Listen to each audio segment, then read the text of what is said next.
Alors, vu que c'est en français, moi aussi je fais une petite introduction en français pour remercier Tofik Hakem qui a soigné la rétrospective.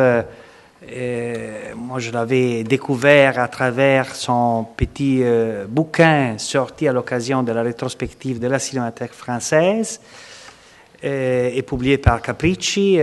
Très joli petit livre sur Chahine qui donne vraiment l'envie de connaître Chahine. Et donc, on a pensé, ça serait parfait qu'il puisse être le curateur de la rétrospective.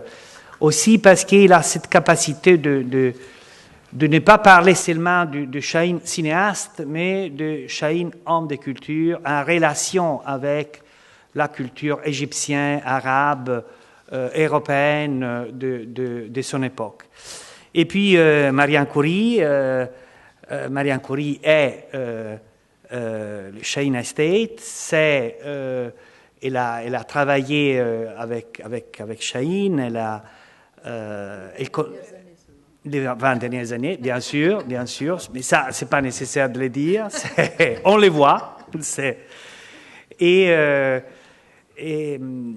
il a aussi, c'est pas seulement son regard, ses films, elle est cinéaste, mais c'est aussi son énergie et son humour formidable qui nous fait souvenir la grâce de Chahine qui est venu plusieurs fois ici à Bologne.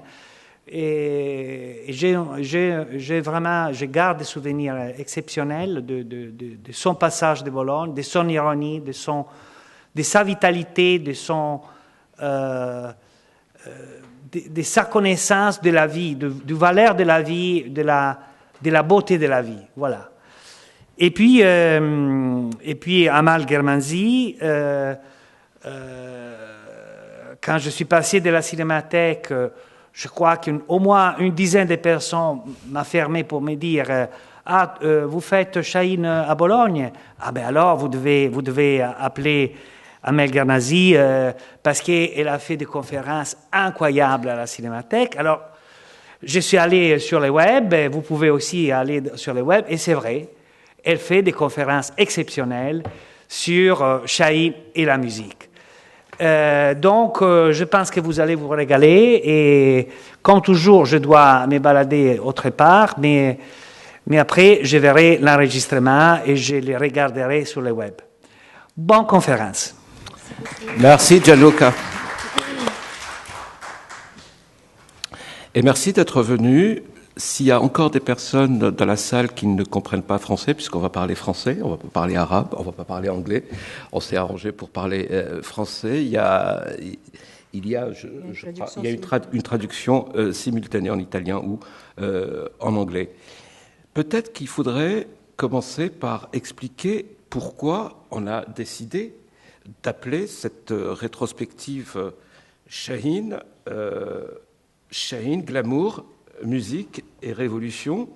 C'est une manière aussi de parler du cinéma de Youssef Chahine. Youssef Chahine a commencé à l'époque de l'âge d'or des studios égyptiens qui étaient eux-mêmes très influencés par ce qui se passait à Hollywood.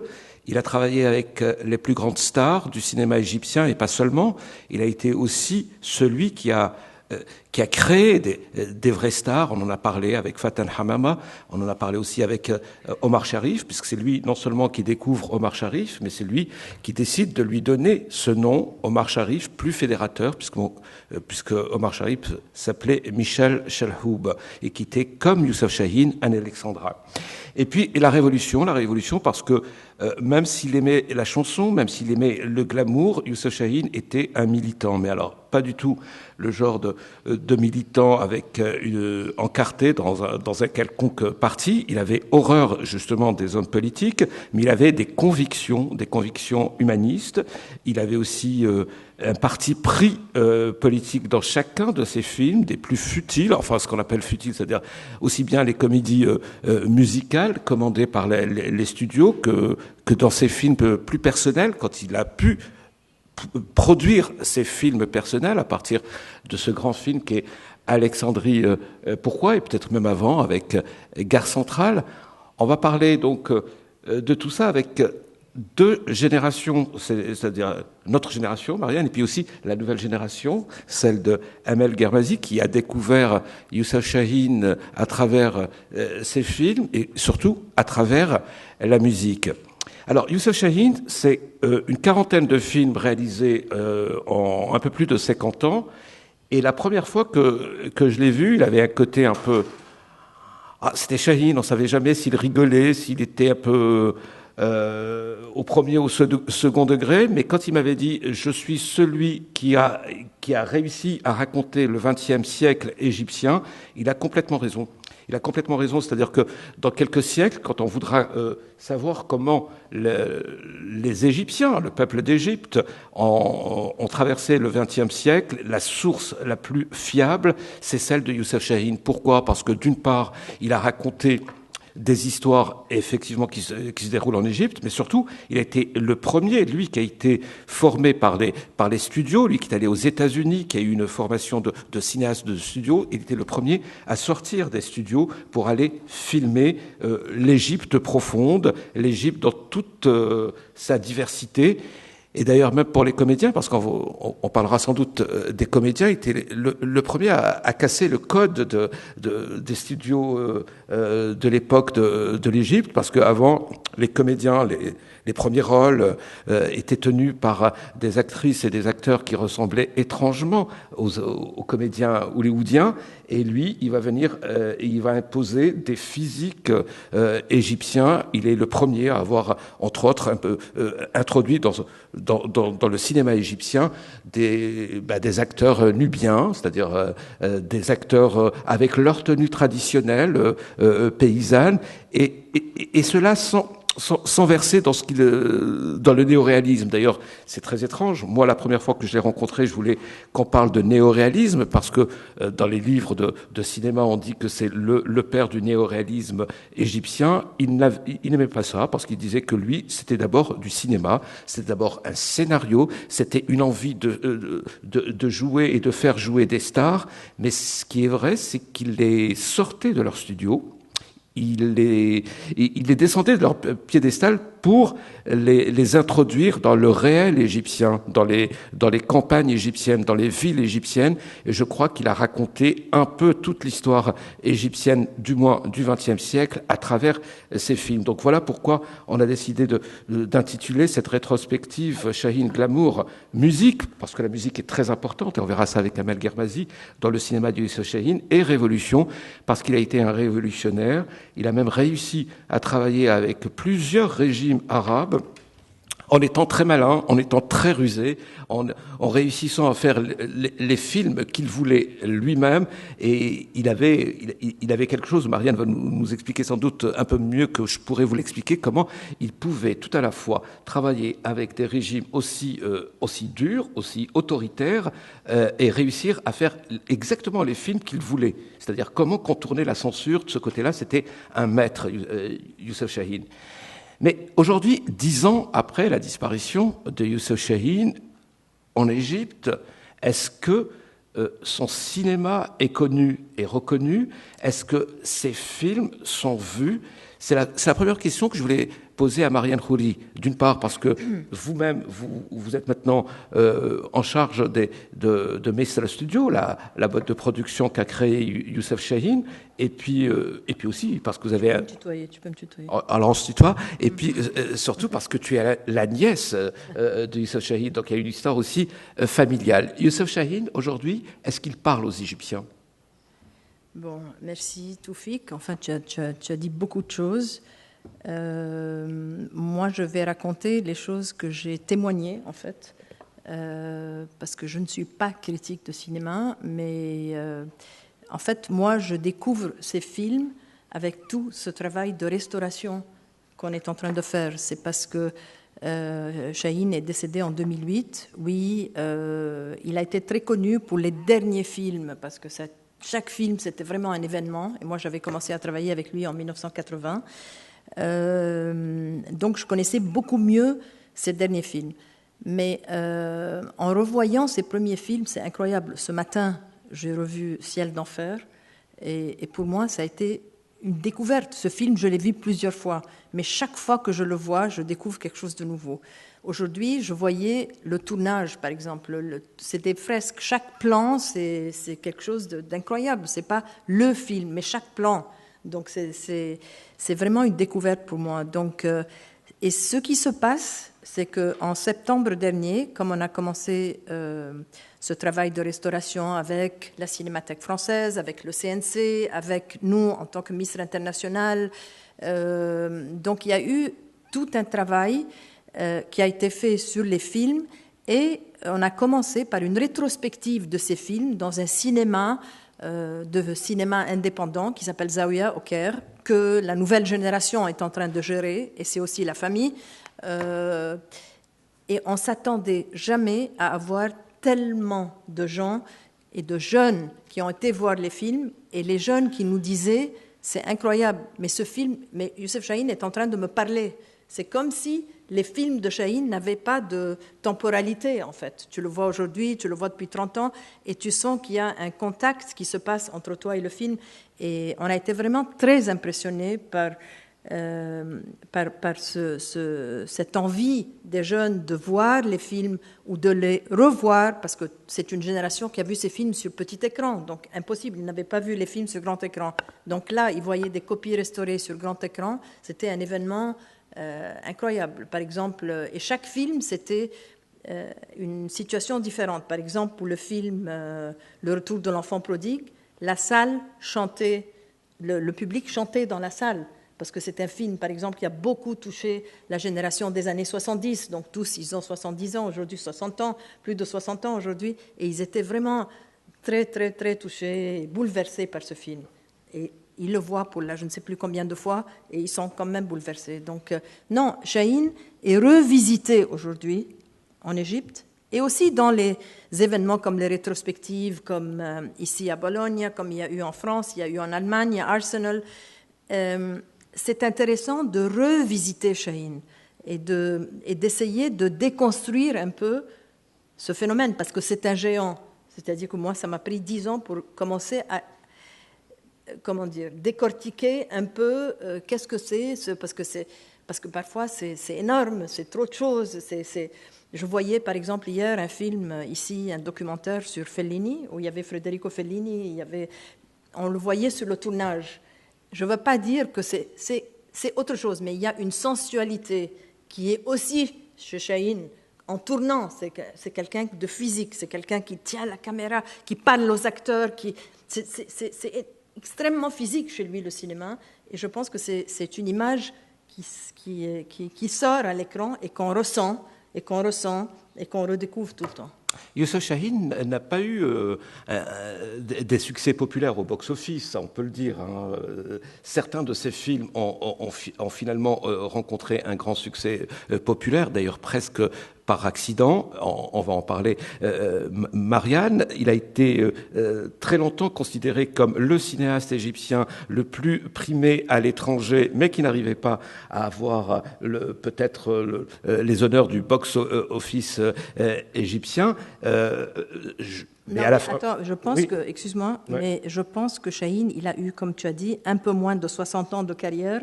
Donc, on ne peut pas le résumer en un film ou deux films. C'est-à-dire, il y a eu dans les débuts, c'est comme c'est quelqu'un qui a touché à tous les genres dans le cinéma. Donc, il a fait des films très commerciaux aussi. Et au départ, il y a un film comme Ciel d'enfer, je pense qu'il a fait de grosses recettes en Égypte en ce temps-là. Mais quand on parle de lui, on se rappelle toujours la dernière période. Quand il est devenu un réalisateur qui a fait des films d'auteur, mais il n'a pas seulement fait des films d'auteur. Il a tout fait. Il a tout fait. Donc, pour lui, si tu veux, le premier succès populaire, c'était L'Autre, un film qui s'appelle L'Autre, et qui n'a pas du tout marché en France, par exemple. Le premier succès populaire en France, ça a été Le Destin, parce qu'il y a l'islamophobie, parce que c'est un film qui parlait aux Français à cette période, tu vois. Mais ça n'a pas été un succès en Égypte du tout, Le Destin. Tu vois, donc on ne peut pas Chaque film, c'est vraiment, ça dépend où il est projeté, ça dépend à qui est le public qui va voir le film, ça dépend s'il est présent, il n'est pas présent. Il y a plein de choses qui rentrent en jeu. Et puis le sous-titre de cette rétrospective, c'est de dire le dernier optimiste arabe, et ça, c'est à partir d'une longue interview qu'avait donnée Youssef Chahine à Serge Danet à l'époque du 6e jour. Et Serge Danet, presque en écho d'ailleurs au dernier film de Jean-Luc Godard, le livre d'images, Serge Danet se posait la question, et si Youssef Chahine était vraiment le dernier interlocuteur du monde arabe avec le reste du monde, pour ne pas dire avec le monde occidental. Il se posait cette question parce qu'effectivement Youssef Chahine produisait des films qui étaient vus un peu partout dans le monde à travers les festivals. Il était un polyglotte parce que c'est quelqu'un qui est né dans une ville cosmopolite à l'époque où Alexandrie était une ville cosmopolite, donc il parlait plusieurs langues, et y compris la langue universelle qui est la langue de la musique, mais surtout Youssef Chahine faisait des films à partir de l'Égypte. Il a vu l'Égypte se transformer plus d'une fois. Il avait toutes les raisons de désespérer, Youssef Chahine, mais jamais il a accepté d'être le réalisateur nostalgique qui vient raconter un âge d'or révolu. Il a toujours soutenu l'Égypte et le peuple égyptien.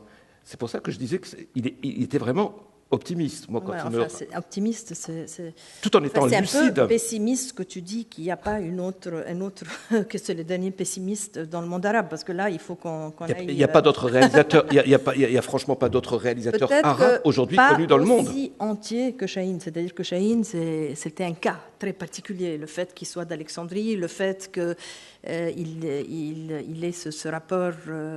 Quand il venait en Italie, par exemple, tout d'un coup, il parlait l'italien. Bon, je ne sais pas comment, mais il faisait des discours en italien. Donc c'est quelqu'un qui parlait anglais. Facilité. Là, il revenait des États-Unis. Hein, ouais, il a fait ses études aux États-Unis. Il a fait des études de théâtre aux États-Unis, à Pasadena. Il avait une mère grecque qui parlait 5 langues, qui n'avait jamais été à l'école, donc elle avait appris toutes ces langues dans la rue. Sa femme était française d'Alexandrie, elle est toujours vivante. Donc c'est quelqu'un qui avait une facilité d'adaptation avec les différentes cultures. Même quand il a fait la coproduction avec la France, c'était un art de coproduire. C'était pas juste je prends l'argent, je vais faire le film. Non, c'était pas ça. Mais c'était vivre avec les techniciens français, le producteur français pendant au moins 2 ans, parce que chaque film prenait 2 ans. Donc c'était pas juste un deal financier qu'il faisait avec les Français, mais il finissait par faire le film qu'il voulait faire lui-même. Absolument. Et c'est ça sa force, je pense. Ouais. Alors quand tu dis oui, c'est un résistant, c'est quelqu'un qui a su composer avec les régimes, les différents régimes, qui a su composer avec la censure, parce que à la fin, il avait une certaine notoriété, donc il pouvait se permettre des choses que personne aujourd'hui ne peut se permettre.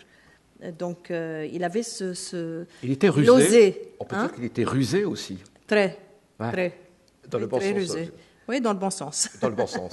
Mais jamais il est venu pleurer en disant l'Égypte d'aujourd'hui, mais quelle catastrophe. Non. Il avait cette colère qu'il transformait en joie. Et puis, on a parlé des genres de films, la comédie musicale, le drame, le mélodrame, le péplum, le film à caractère autobiographique, même un peu de science-fiction. Tout cela, ce n'est pas des genres qu'il revisitait, ce sont des genres qu'il mélangeait dans un même film. Absolument. Et ça, il y tenait vraiment. Moi, j'ai connu Youssef Chahine, j'étais très très jeune, et je l'ai connu à une époque où il était un paria. Il venait de réaliser ce film que tu auras l'extrême privilège de présenter demain, qui est Alexandrie, pourquoi, un des plus grands films du cinéma arabe d'ailleurs.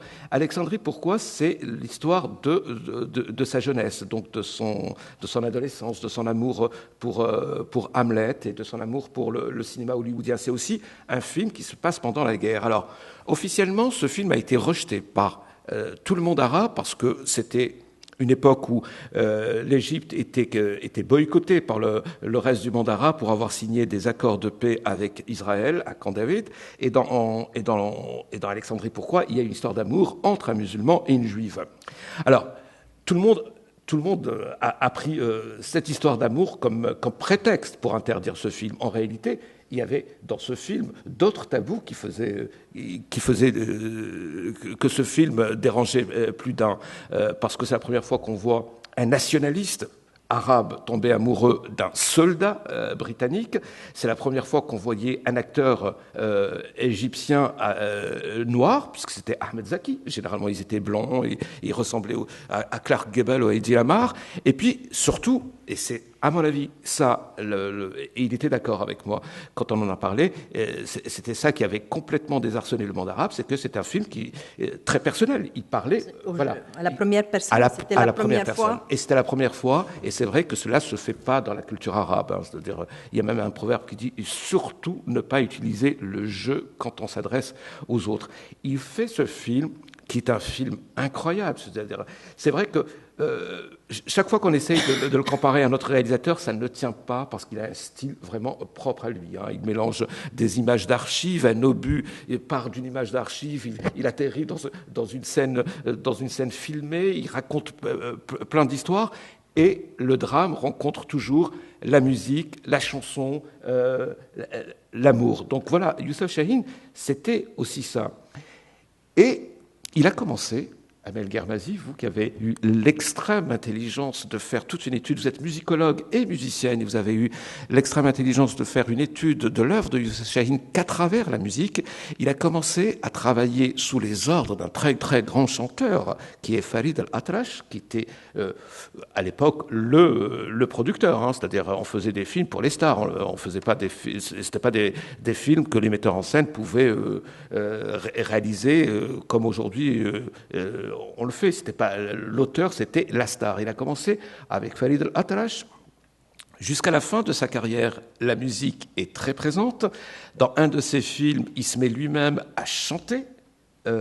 Et puis, entre ce moment-là et la fin de sa carrière, on se rend compte qu'il a non seulement lancé des carrières de chanteurs, comme Magda Roumi, il a mis en vedette des grands chanteurs égyptiens, comme Mohamed Mounir et d'autres. Et surtout, lui qui avait ce grand projet de réaliser un grand film sur Kelsoum, il a fait quelque chose de mieux qu'un film sur Kelsoum. Il était le seul, en fait, quand la grande cantatrice arabe est morte, il était le seul à sortir sa caméra et à filmer les funérailles.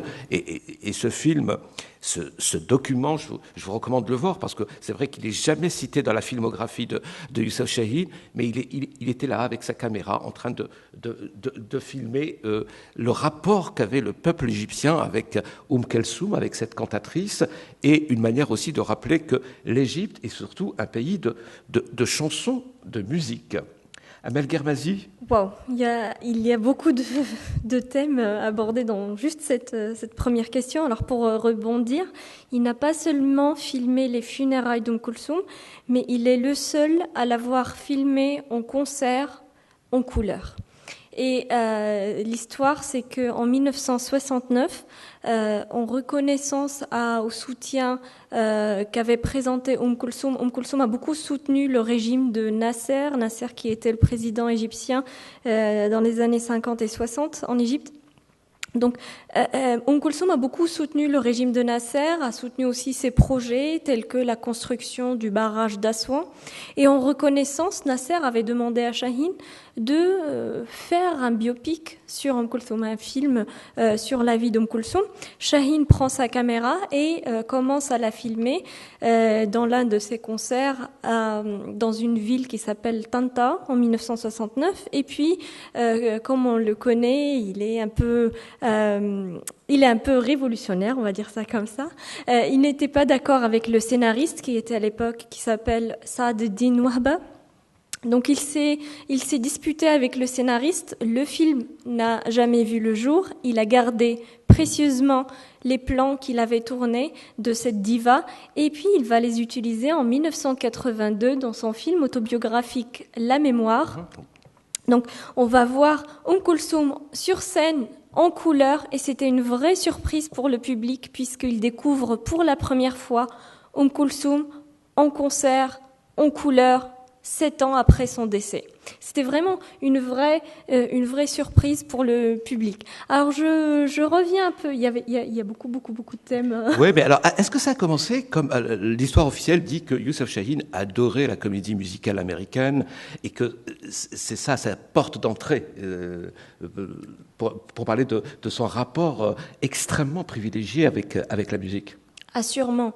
Il a grandi dans cette Alexandrie cosmopolite et dans les années 40, en 1940, le jeune Chahine a à peu près 14-15 ans, donc il s'initie au cinéma, il va fréquenter les salles de cinéma à Alexandrie. Et il faut savoir qu'à ce moment-là, l'industrie cinématographique égyptienne était en plein âge d'or, donc on produisait énormément de films et en parallèle, il y avait une vraie infrastructure de cinéma. Donc Alexandrie des années 40 comptait à peu près une quarantaine de salles de cinéma que le jeune Chahine va fréquenter. Et là, dans ces 40 salles de cinéma, il va voir 2 types de films. Premièrement, les films égyptiens, qui, je disais, c'était l'âge d'or du cinéma égyptien à ce moment-là. Et donc, il y avait énormément de censure aussi, donc on ne pouvait pas parler du système royal, on ne pouvait pas critiquer le colonisateur britannique, on ne pouvait pas parler de la situation des ouvriers et des paysans. Et tout ce qui restait à faire dans cette industrie en plein âge d'or, c'était de vendre du rêve, de chanter et de danser, ce qui explique la grande production de cinéma musical à cette époque-là. Donc le jeune Chahine sera d'abord bercé par les films musicaux égyptiens. Et puis, il ne faut pas oublier que l'Europe, au début des années 40, était sous occupation nazie.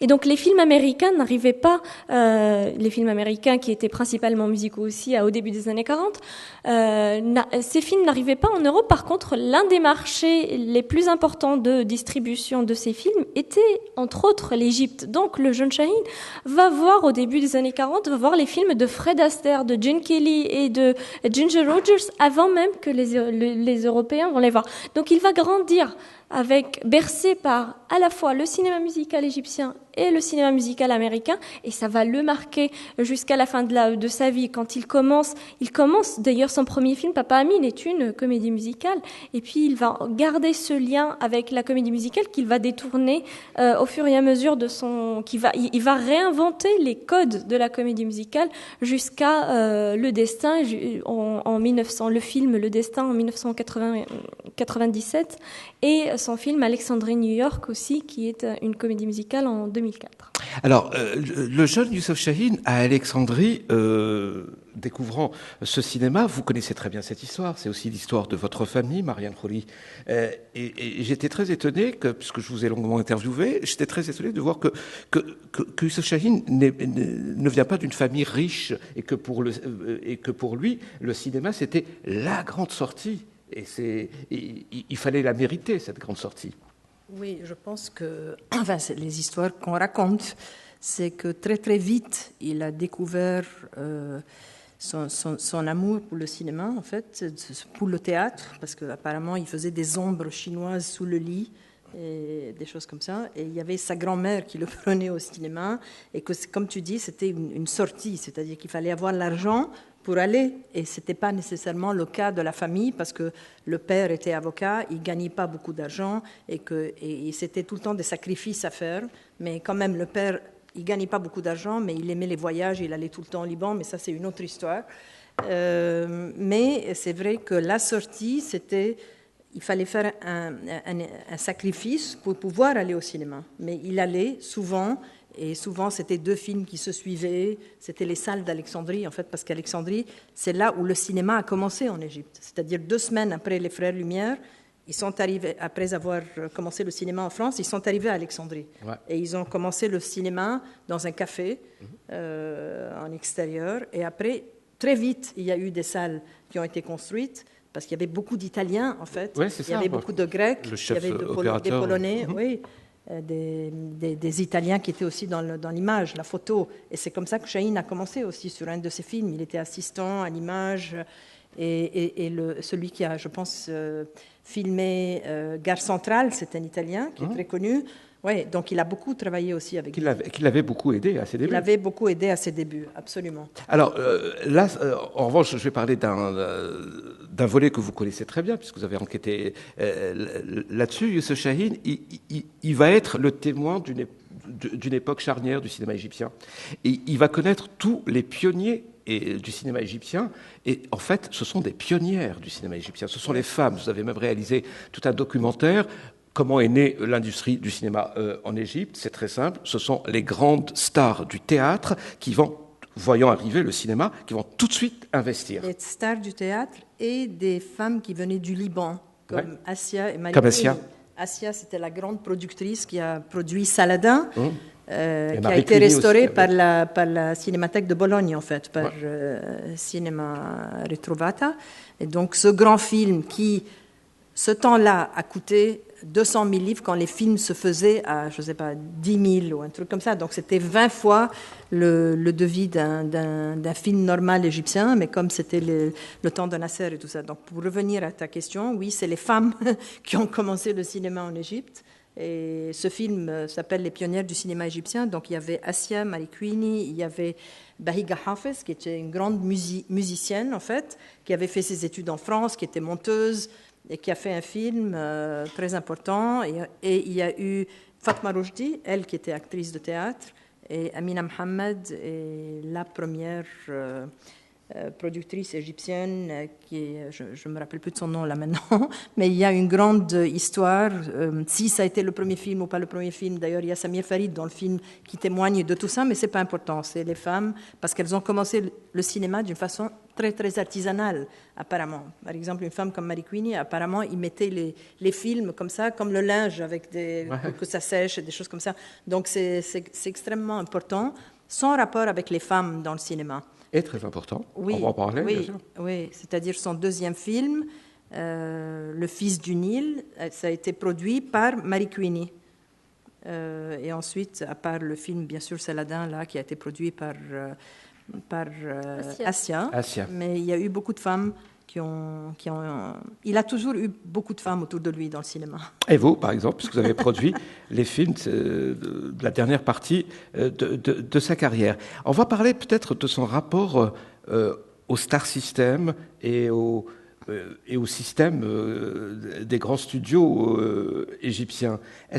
Parce qu'on a une idée d'un Youssef Chahine réfractaire qui faisait exactement l'inverse de ce que voulaient les producteurs égyptiens. On l'a vu avec Gare Centrale, puisque Gare Centrale, ça va être le film, le grand classique du cinéma arabe aujourd'hui, mais ça a été quand même le film qui a provoqué un scandale, qui dépasse d'ailleurs le scandale dans le milieu du cinéma, puisque même dans la famille, il a été persona non grata. Votre mère ne voulait même plus lui parler après la première de ce film. Il faut dire que dans ce film, il utilise la gare du Caire comme un microcosme de la société égyptienne. Et là, on retrouve tous les problèmes, c'est-à-dire son engagement pour les travailleurs, puisqu'il y a des syndicalistes qui ont le beau rôle, la place de la femme, les rapports entre les conservateurs islamistes ou pas et les modernistes, et puis lui qui s'attribue le rôle principal, mais enfin, il s'attribue le rôle d'un obsédé sexuel qui est moche, qui boite, qui va s'avérer un assassin. Comment il a réussi à faire gober à deux grandes stars qui étaient Farid Shawqi et Hind Rostom dans le film qu'ils allaient ne pas avoir le rôle principal? Ça, c'est son génie. C'est comme aujourd'hui, Ciel d'enfer. Aussi, tu as les grands acteurs, tu as Faten Hamama, tu as Omar El-Sherif, qui joue un premier film et qui a le rôle principal. Ouais. Donc, c'était sa force. C'est-à-dire, il pouvait prendre quelqu'un qui n'avait jamais joué et en faire la star du film. Tu vois, donc c'était vraiment sa force. Et il aimait les stars. Il aimait les stars. Il voulait lui-même être acteur. Et je pense qu'il dit que c'est après Gare Centrale qu'il a décidé qu'il n'allait plus être acteur, en fait. Mais il voulait faire ce rôle. Ce rôle, c'était super important pour lui. Et moi, je pense que c'est un des films les plus personnels, en fait, de Youssef Chahine. Souvent, on dit la période autobiographique commence avec Alexandrie Pourquoi, mais je pense que ça commence bien avant. Surtout avec Gare Centrale. Avec Gare Centrale. Oui. Et Gare Centrale, avant de devenir un classique du cinéma arabe, donc était le film rejeté un peu par le cinéma égyptien, le film qui a causé le plus de problèmes avec sa propre famille et sa fierté. Alors, Youssef Chahine aimait tellement l'Égypte que des fois, on se posait la question, est-ce qu'il ne réécrit pas l'histoire? Mais en tout cas, moi, ce qu'il m'avait dit, et qui m'avait beaucoup touché, il m'a dit, ce film que les critiques ont descendu en flammes, ce film qui m'a valu d'être un paria à Alexandrie, mais surtout même au sein de ma famille, ce film a été porté par les Égyptiens parce qu'il est devenu célèbre à force d'être diffusé à la télévision et être plébiscité par les téléspectateurs.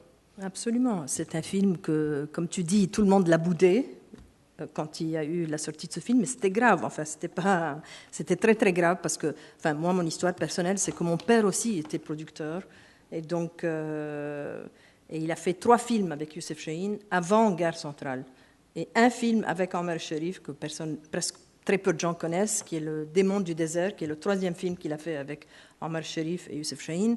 Mais mon père, c'était le cinéma commercial, enfin c'était un autodidacte, mais qui a eu une grosse société, qui a fini par avoir une très grosse société de production qui s'appelle Orient Film, pour faire des films de commande qu'il a fait avec l'Algérie, avec la Tunisie, avec le Maroc. Donc il était très fort pour le marché, il était très très fort. Et donc c'était le beau-frère de Chahine. Et quand il y a eu Gare Centrale qui a été fait, c'était le drame dans la famille.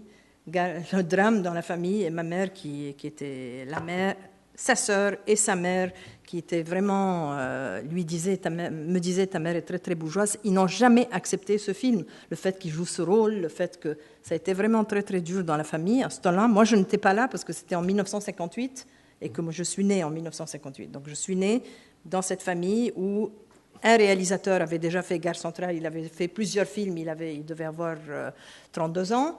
On avait fait plusieurs films et mon père c'était l'âge d'or du cinéma égyptien, donc il y avait déjà ce conflit énorme dans la famille où il y avait deux personnes qui étaient dans le cinéma mais qui étaient vraiment l'un d'un côté, l'autre de l'autre, donc c'était un conflit énorme dans la famille. Et donc il a été sauvé par la télévision, vraiment, d'ailleurs. Le film, tous ces films, c'est pas seulement Gare Centrale. Ouais. À un moment donné, il était boudé par la télévision, mais après ils ont repris tous les films. Mais il a fallu attendre quand même 24 ans pour que le film soit redécouvert pour qu'il soit rediffusé à la télé, parce qu'à sa sortie, ça a été boudé justement par tous les distributeurs. Il est resté dans les tiroirs. Il a fallu attendre 1982 précisément pour une ressortie. Et c'est quand même assez étonnant de voir que la télévision égyptienne pouvait diffuser ce film où il y a des allusions plus qu'explicites à la sexualité débridée du héros principal, Naoui, joué par Youssef Chahine. Je pense que Youssef Chahine et la censure, ça, je pense que quelqu'un devrait faire un doctorat là-dessus. C'est pas aussi facile que ça. Les sujets qu'il a traités dans ces films ne passeraient pas aujourd'hui. Est-ce que c'est parce que c'était Chahine, il savait défendre ses films? Est-ce que c'était pour la notoriété à laquelle il était arrivé? Il pouvait faire passer beaucoup de choses qu'aujourd'hui, on n'arrive pas à faire passer. Aujourd'hui, c'est devenu encore plus difficile. Alors, il a réussi à se faire produire par les studios égyptiens. Là, on est dans un marché commercial. Avec Nasser, quand Nasser est venu pour nationaliser le cinéma, c'est-à-dire nationaliser tout, les studios, la distribution, la production du film, il va vraiment ruser avec lui, parce que c'est là où je... Non, mais il aimait Nasser. Il aimait Nasser, ça c'était dans la famille, c'est-à-dire que Chahine aimait Nasser. Et ma famille a été nationalisée, parce que mon père a été nationalisé après avoir eu cette société, donc ils lui ont tout pris en 24 heures, et c'est Chahine qui a été lui dire « attention, ils vont venir tout prendre ». Et donc il y avait ce paradoxe, si tu veux, dans la famille, mais Chahine aimait Nasser. C'est-à-dire, il disait, oui, Nasser il y a eu beaucoup de choses. Il a rendu aux Arabes la dignité, il aimait l'art. Et quand il est parti au Liban, il l'a ramené pour faire Saladin. Donc, il y avait un rapport avec Nasser qui était très intéressant, mais il le critiquait. Mais d'ailleurs, il en parle dans ses archives que j'ai eu l'occasion de consulter, qui sont actuellement à la Cinémathèque française. Il écrit dans ses archives, il dit mon éducation politique a commencé petit à petit avec Nasser et il croyait en Nasser. Il croyait en les valeurs de Nasser, en ses valeurs de panarabisme, de tiers-mondisme. Et il le dit dans ses archives, il est fier d'accompagner le leader du mouvement panarabe. Il est fier de l'accompagner par le cinéma. Mais il refuse de faire la propagande de Nasser. Si quand même, dans Saladin, on peut pas s'empêcher de faire le parallèle entre Saladin, le titre du film Saladin, qui se prononce en arabe An-Nasir Salah ad-Din, et Gamal Abdel Nasser, le président de l'Égypte. Saladin et Nasser avaient le même prénom, et donc c'est un peu. Là, mais ça, j'en ai beaucoup parlé avec Youssef Chahine. Il a complètement raison de dire c'est-à-dire qu'il aime bien, châtie bien. Par exemple, son rapport à la France, qui est un rapport très proche. Il adore la langue française, il adorait lire en français, il adorait le cinéma français. Et pourtant, il va... La nouvelle vague. Pardon ? Pas la nouvelle vague. Mais pas la nouvelle vague. Mais pourtant, il va être le premier à réaliser un film anticolonialiste français qu'on n'a pas pu d'ailleurs restaurer puisqu'il n'appartient pas à Messal Studios. C'est Gamila, l'Algérienne, c'est-à-dire consacrée à cette combattante du FLN qui est devenue l'icône de la révolution algérienne. Et là, quand il fait ce film en pleine guerre d'Algérie, il règle ses comptes avec le colonialisme français, mais il le fait d'une manière très subtile. C'est-à-dire que, par exemple, il représente Gamila, l'Algérienne, comme une Jeanne d'Arc. C'est comme s'il disait aux Français, mais enfin, qu'est-ce que vous êtes en train de faire ? Regardez, votre culture, votre histoire vous interdit de faire la guerre que vous êtes en train de commettre en Algérie. Pour Saladin, alors là, on a passé toute une nuit à parler de Saladin, et là, il m'a dit, j'ai fait croire à Nasser que j'allais faire un film à sa gloire. Il m'a mis toute son armée à ma disposition, mais il était hors de question que je montre une quelconque scène de violence. Parce que, bien sûr. Voilà. D'ailleurs, là, il va utiliser la musique dans une utilisation très, très, très, très originale. Là où pour les scènes de combat, là où on devait voir beaucoup de sang, mais en fait, il montre jamais la violence comme pourrait le montrer d'ailleurs le cinéma américain. Par contre, il a fait une sorte de disque avec un tissu blanc sur lequel il va mettre une couleur rouge, la peinture rouge. Ce disque va tourner, donc ça donne ça devient comme un tableau des impressionnistes, et dessus il va mettre une musique de cuivre. Ouais. Avec beaucoup de cuivre, une musique orchestrale qui inspire vraiment un effet de grandiose, de violence. Et c'est là, la musique va suggérer même la violence. La violence, mais il refuse de la montrer. Il laisse croire à Nasser qui fait un film à sa gloire. Mais quand on revoit Saladin, c'est tout sauf un film à la gloire de Saladin. Il est pour les retrouvailles des deux cultures, puisque il y a même une belle scène avec Richard Cœur de Lion à la fin qui rappelle qu'à un certain moment, il dit que tous ces cadavres que je vois, je fais pas la différence entre musulmans et chrétiens. Là, on n'est plus dans la ligne de Nasser. Et puis surtout, l'autre exemple qui va prouver qu'il n'était pas du tout un sujet de Nasser, c'est que quand Nasser va lui proposer de faire une coproduction avec les soviétiques autour du barrage d'Aswan, alors là, il vient avec un film qui va déplaire aussi bien à l'État et au gouvernement de Nasser qu'aux soviétiques, et c'est là où la Cinémathèque française va un peu aider Youssef Chahine, puisque quand il voit que les Égyptiens se permettent de reprendre le montage qu'ils voulaient du film, il va sortir les bobines l'une après l'autre en utilisant la valise diplomatique du conseiller culturel français pour que les bobines arrivent à la Cinémathèque française, et c'est bien des années qu'il va réaliser ça. Il va faire la même chose avec l'Algérie. Pendant un certain moment, ces films vont être coproduits par l'Algérie. L'Algérie, bien sûr, accepte. C'est quand même Youssef Chahine, celui qui a fait un film sur Gamila, l'Algérienne. Mais là aussi, il va échapper à la censure de Boumedienne. Et jusqu'à la fin, c'est-à-dire quand Jacques Lang dit « Ah, mais c'est superbe, on va demander à Youssef Chahine de faire le grand film pour fêter le bicentenaire de l'expédition égyptienne de Bonaparte », tout le monde s'attend à ce que Youssef Chahine fasse un film sur cette expédition, sur le transfert de technologie. Il ramène un film qui est vraiment une charge féroce contre le colonialisme. Et là, scandale au Festival de Cannes, tout le monde le trouve. Donc, quand je dis que Youssef Chahine est réfractaire, qu'il a toujours été un homme libre, mais un homme libre qui est très sincère. C'est-à-dire que, et en même temps, il aimait Nasser, il croyait aux rêves socialistes. Et en même temps, il était solidaire avec les Algériens. Et en même temps, il aimait la culture française, il a aimé travailler avec les Français. Tout ça. En même temps, il aimait sa famille. Et en même temps, il aimait sa famille, alors qu'il a sorti tous les secrets de famille et tout ce qu'une famille voudrait cacher dans les choses. Et à chaque fois, c'est la même chose, mais si Youssef Chahine était avec nous, là, aujourd'hui, et j'entends dire, mais arrêtez de parler, est-ce que ce n'est pas le moment de chanter, de danser et de faire de la musique? Bon, Amel Germazik, vous qui avez eu cette idée géniale de faire toute une étude sur Youssef Chahine à travers sa musique, à travers ses chansons, est-ce qu'on peut continuer ce débat en musique et en chanson? En musique et en chanson? Sûrement, oui. Alors, ce qui est drôle, c'est que il va commencer vraiment dans le moule de l'époque avec les comédies musicales, et puis petit à petit, ce que personnellement me touche, c'est cette capacité à pouvoir parler de politique et de sujets douloureux, parfois brûlants, avec beaucoup de légèreté, et la musique devient un moyen de résistance. Alors, je peux peut-être chantonner Masriya Maya Bahia. Allez. Masriya Maya Bahia, ou que tu es belle l'Égypte, Yammo Tarha ou Gallabiya.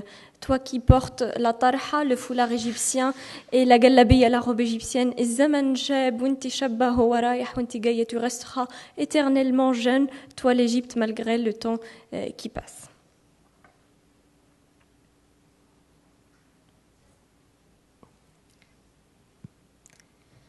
عن أرض سمراء وأمارة وضفة ونهر ومراكب ورفاق مسيرة عسيرة وسوق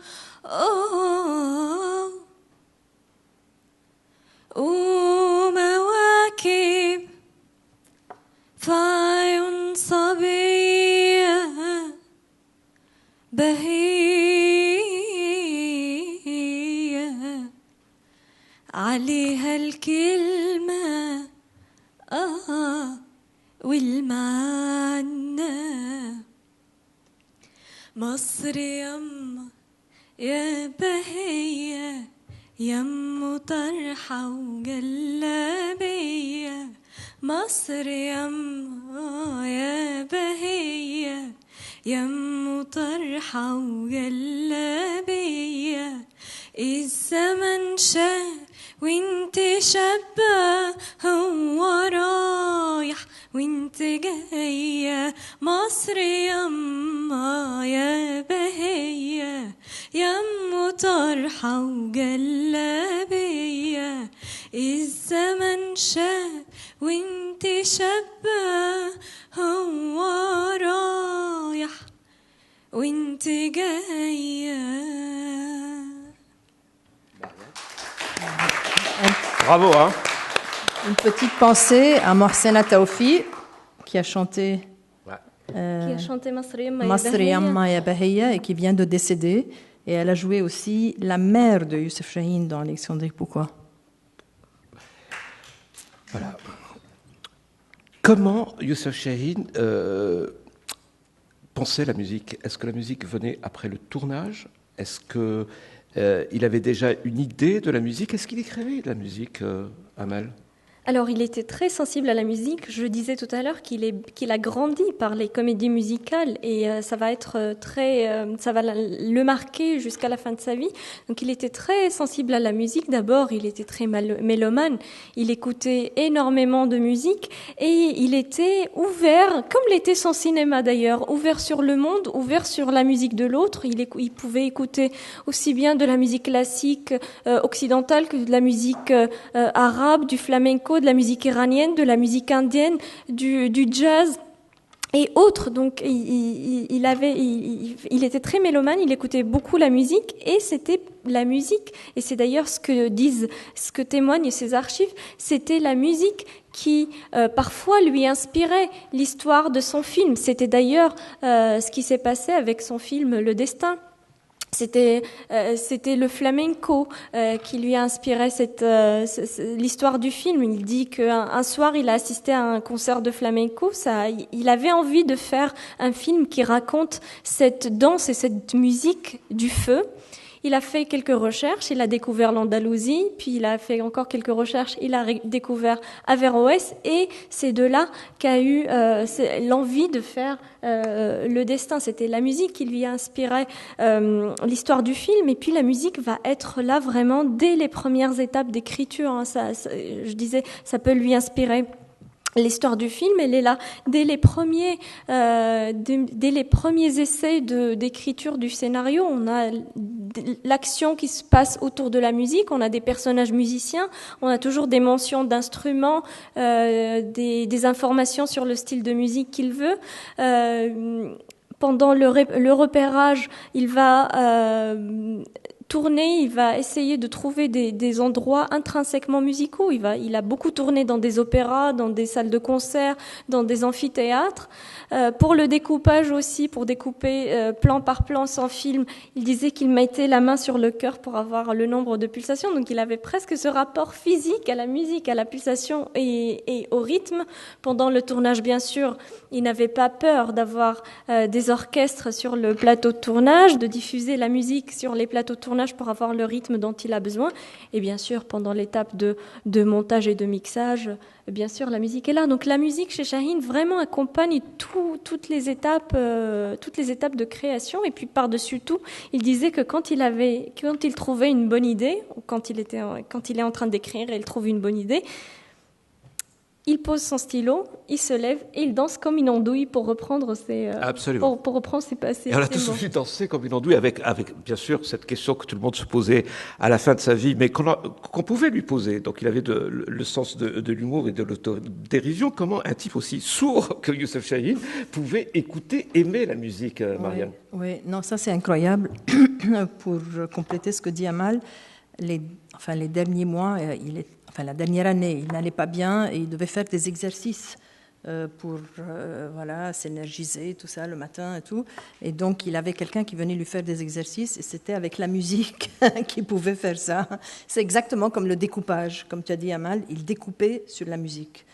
Et pour l'histoire de la surdité, oui, il a travaillé avec le plus grand mixeur qui était Dominique Hennequin.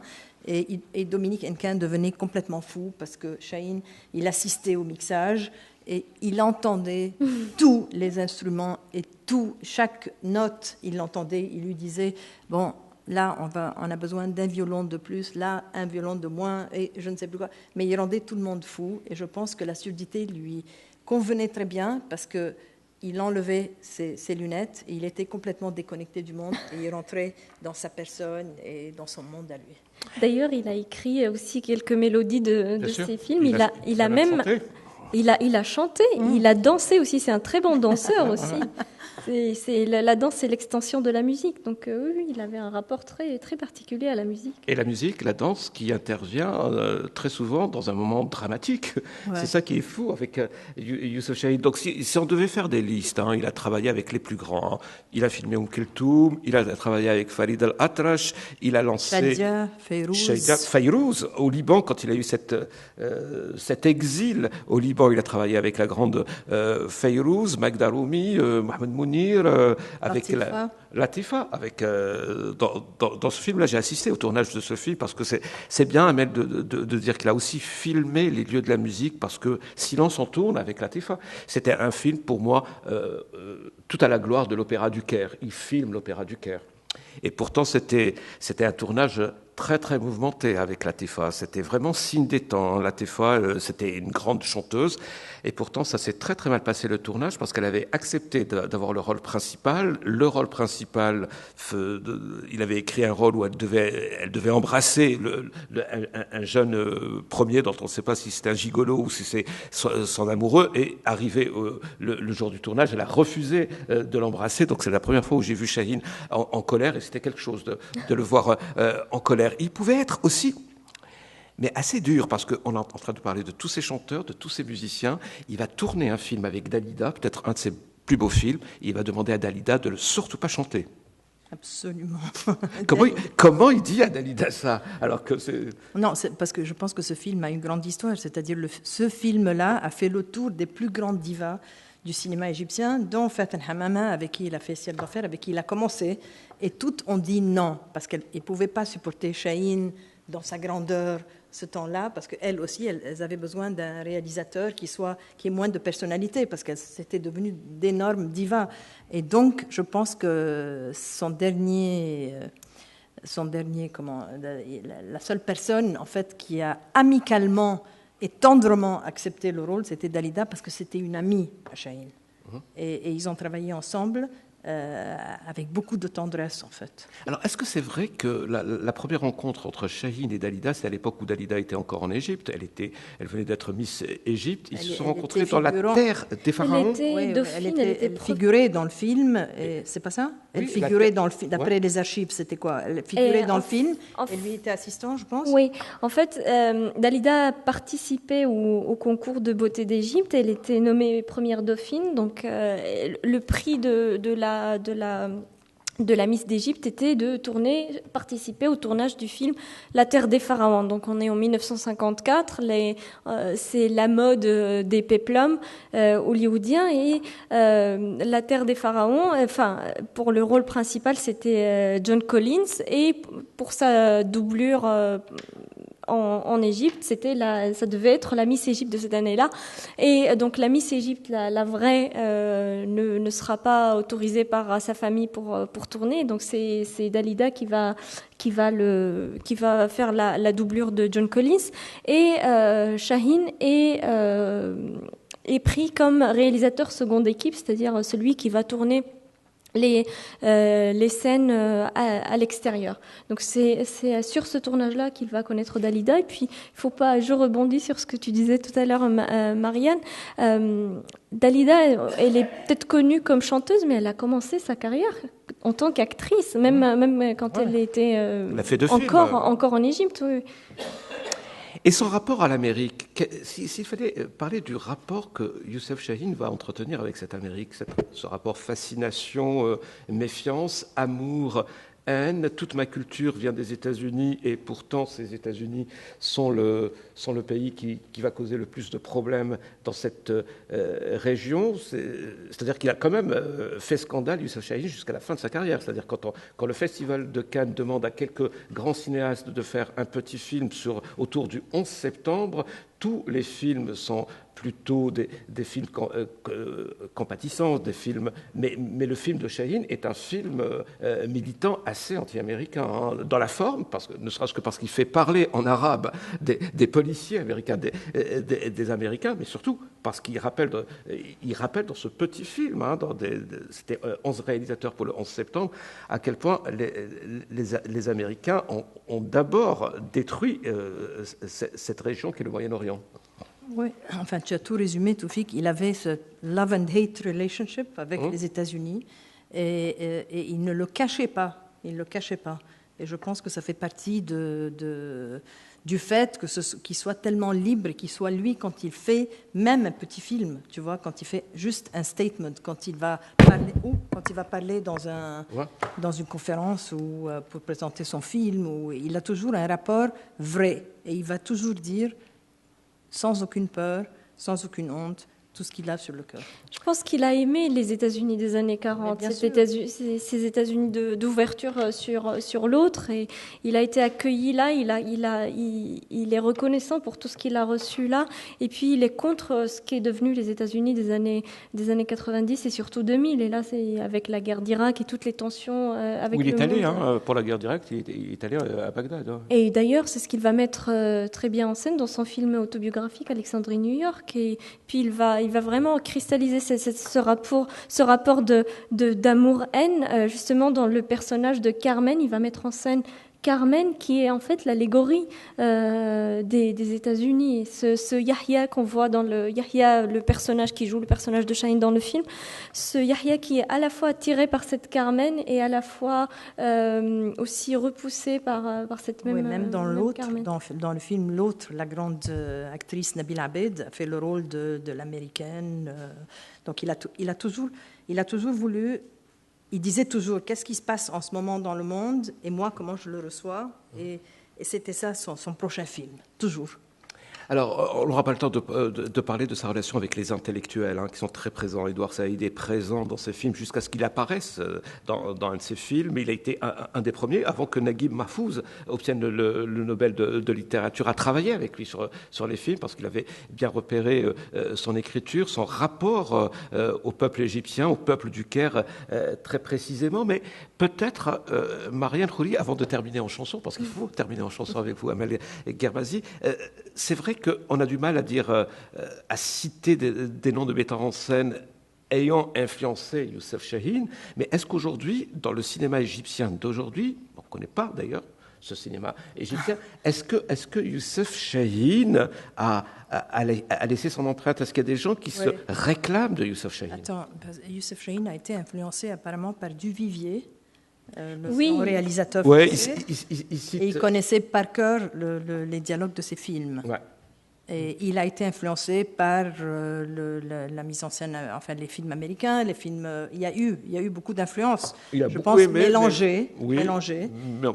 Ouais, mélangées. Mais il n'aimait pas regarder les films des autres. Il n'aimait pas. Sauf à la fin, quand il était un peu fatigué, on allait souvent au cinéma et comme il n'entendait pas, donc il lisait le sous-titrage et il aimait beaucoup. Même Woody Allen. Mais non, mais bien sûr qu'il a laissé son empreinte. Mais je peux te dire que toutes les personnes qui ont travaillé avec lui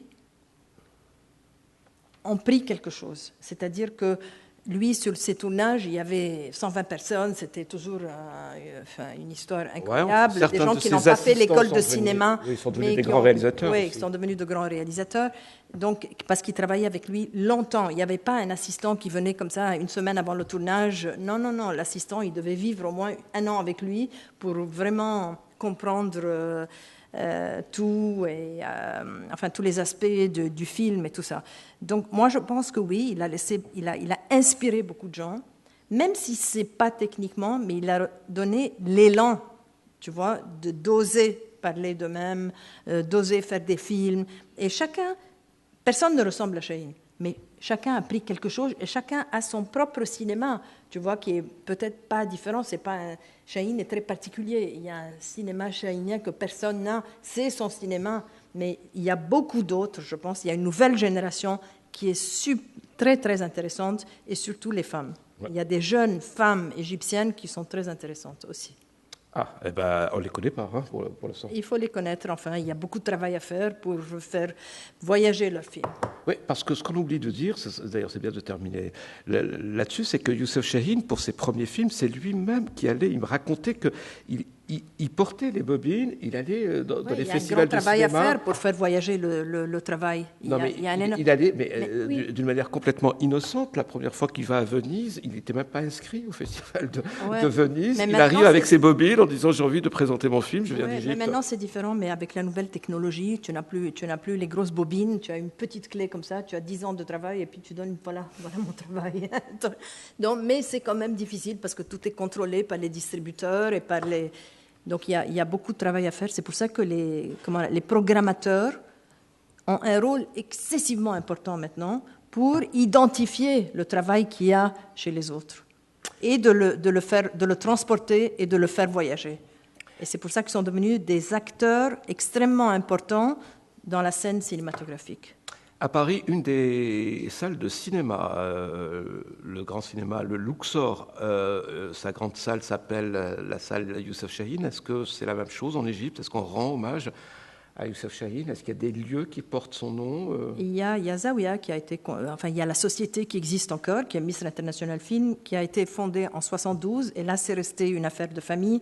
Donc il y a mon frère, moi, maintenant il y a nos enfants. Donc il y a Youssef qui a le projet de Zawiya, qui est une salle qui aide beaucoup le cinéma indépendant et qui a plusieurs festivals, et c'est eux qui ont organisé la rétrospective. Voilà, ça c'est. Et puis il y a le lieu de Misr International. Il faut toujours dire qu'on est au 35 rue Champollion au Caire et non pas à Paris. Ouais. Et quand les Saoudiens et les Qataris se sont lancés dans la bataille de l'audiovisuel, en rachetant tous les catalogues des films arabes, Youssef Chahine a résisté. Aujourd'hui, la plupart des films réalisés par Youssef Chahine appartiennent à votre société. Oui, au moins, à ce moment, on a résisté quand même. Et là, lui-même était très conscient du fait de la restauration, en fait. Même la restauration, qui n'avait pas encore commencé. Mais il en était très, très conscient d'essayer de racheter les films qu'il avait produits. Et même avant son départ, il a classé toutes les archives. En fait, quand les archives sont arrivées à la Cinémathèque, elles étaient déjà presque classées. Il avait classé chaque film, les photos. Donc, il avait cette notion de l'importance de rester, je ne veux pas dire éternel, mais de conserver. Et cette notion de patrimoine, il l'avait.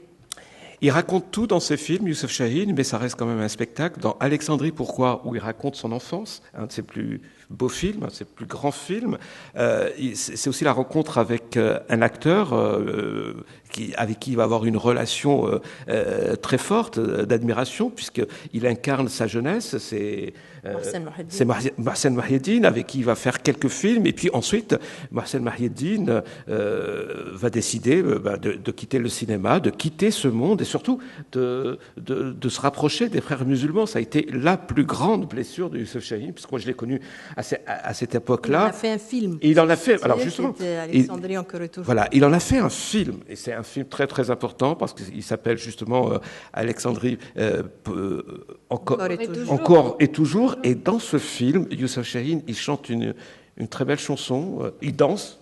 Vous avez bien fait de le dire, mais aussi il chante une chanson qui peut résumer son cinéma, puisque si je dois traduire le refrain, c'est prenez mes yeux et essayez de voir avec mes yeux le monde tel qu'il est. C'était à une époque où le monde arabe était dans une situation, ça n'a pas beaucoup évolué, mais disons que c'est dans une situation très peu reluisante. Il disait, si vous prenez mes yeux et si vous voyez le monde avec mes yeux, vous allez voir à quel point il y a des gens généreux, le monde est beau, il faut juste voir ce monde avec ce regard. Est-ce que ce serait pas bien de terminer cette rencontre avec cette chanson chantée par Amel Germazi?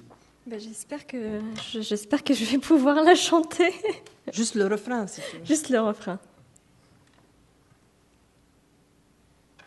طب خد عينيا وشوفوا بيها حتلاقي جواك جميل حتلاقي جمال ومجمل كل ما حبك له دليل. À peu près ça. Mais pour rebondir sur le duo avec Mohsen Mahiedine, il va dans le destin, le jeune prince qui se radicalise. C'est un peu Mohsen Mahiedine. Et pour déradicaliser les jeunes, il va la faire en musique. Et là, il va faire Alli Sotak Bilghuna, lève ta voix et chante. Lissal Aghani Mumkina. Il est encore et toujours possible de chanter. ولو في يوم راح تنكسر لازم تكون واقف كما النخل باصص للسماء. Et c'est pour ça que je veux finir avec ça. Et si un jour on veut te briser, ne te laisse pas vaincre, ne te laisse pas briser. Sois comme un rêve éclos dans le désert. Lève ta voix et chante. Il est toujours et encore possible de chanter. علي صوتك بالغنى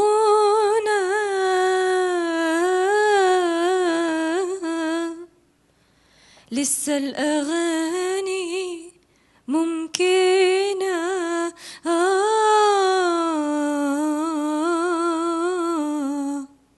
ولسه ياما ياما ياما ياما في عمرنا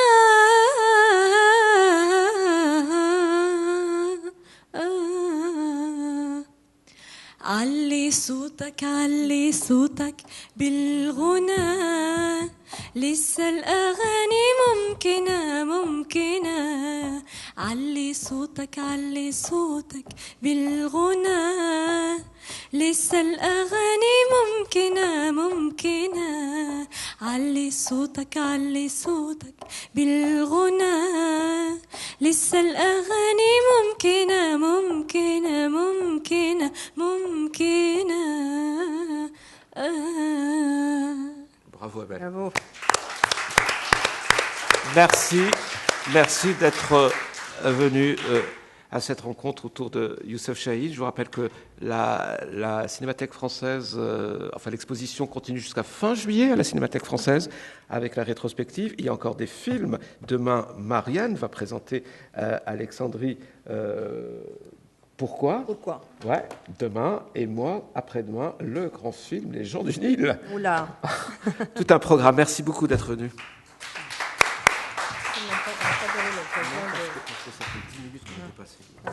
Absolument. Bravo. Bien. Vous allez ? Merci.